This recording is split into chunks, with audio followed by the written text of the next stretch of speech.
அனைவருக்கும் வணக்கம். சற்று முன் கிடைத்த முக்கிய அறிவிப்பின்படி ரேஷன் அட்டை மற்றும் ஆதார் அட்டை வைத்திருக்கும் நபர்களுக்கு தற்போது முக்கிய அறிவிப்பு, புதிய மாற்றங்கள். நாளை முதல் என்ன மகிழ்ச்சி தரும் செய்திகள் இளமை நம்ம பிரீஃபாக பார்க்கலாம். மார்க்கமா ஸ்கிப் பண்ணாம பாருங்க. உங்களுக்கு தமிழக அரசு பற்றியும் ரேஷன் அட்டை பற்றி, ஆதார் அட்டை பற்றி பல்வேறு முக்கிய அறிவிப்புகள் உடனுக்குடன் துல்லியமாக தெரிந்து கொள்ள நம்மளோட சேனலை கீழே இருக்கிற பட்டனை கிளிக் பண்ணி சப்ஸ்கிரைப் பண்ணிக்கோங்க. பக்கத்தில் பெல் பட்டனை கிளிக் பண்ணிக்கோங்க. இந்த வீடியோவில் பிடிச்சிருந்தா லைக் பண்ணுங்க. இப்போ வாங்க வீடியோக்குள் போகலாம். இப்போ நம்ம முதல் கட்டமாக ஆதார் அட்டை பயன்படுத்தக்கூடிய நபர்களுக்கு தற்போது ஒரு முக்கிய அறிவிப்பு கொடுக்கப்பட்டாங்க. அதாவது மார்ச் மாதம் 14ஆம் தேதி வரைக்கும் தான் கடைசி நாட்கள் என தற்போது மத்திய அரசு அறிவிக்கப்பட்டாங்க. அதன்படி இந்தியாவில் சிறிய குழந்தை முதல் பெரியவர்கள் வரை அனைவருமே ஆதார் அட்டை பயன்படுத்தி வராங்க. முக்கியமாக ஆதார் அட்டை இப்போ வர சில நாட்களில் மிக முக்கியமான ஆவணங்களாக கருதப்பட்டு வராங்க.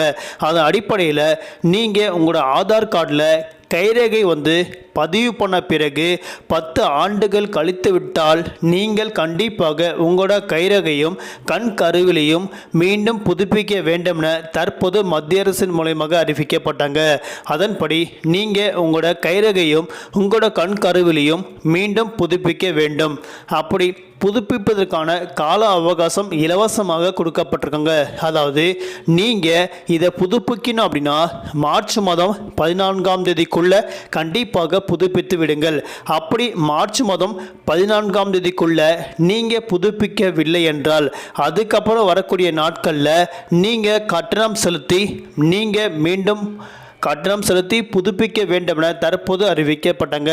அதன் அடிப்படையில் நீங்கள் கண்டிப்பாக கட்டணம் இல்லாமல் பூர்த்தி செய்ய வேண்டும் என்றால் மார்ச் மாதம் 14ஆம் தேதிக்குள்ள கட்டாயம் இதை செய்துவிடுங்கள். அடுத்தபடியாக உங்களோட ரேஷன் கார்டில் நீங்கள் கண்டிப்பாக கைரேகையை மீண்டும் புதுப்பிக்க வேண்டும்.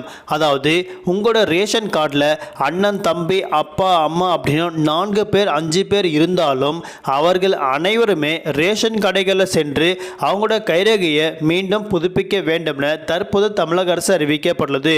அதன் அடிப்படையில் நீங்கள் கைரேகை புதுப்பிக்கவில்லை என்றாலும் உங்கள் ரேஷன் கார்டுகள் ரத்து செய்ய மாட்டாது. ஆனால் நீங்கள் கூடிய விரைவில் இதை பூர்த்தி செய்ய வேண்டும் என தற்போது தமிழக அரசு அறிவிக்கப்பட்டுள்ளது. நன்றி, வணக்கம்.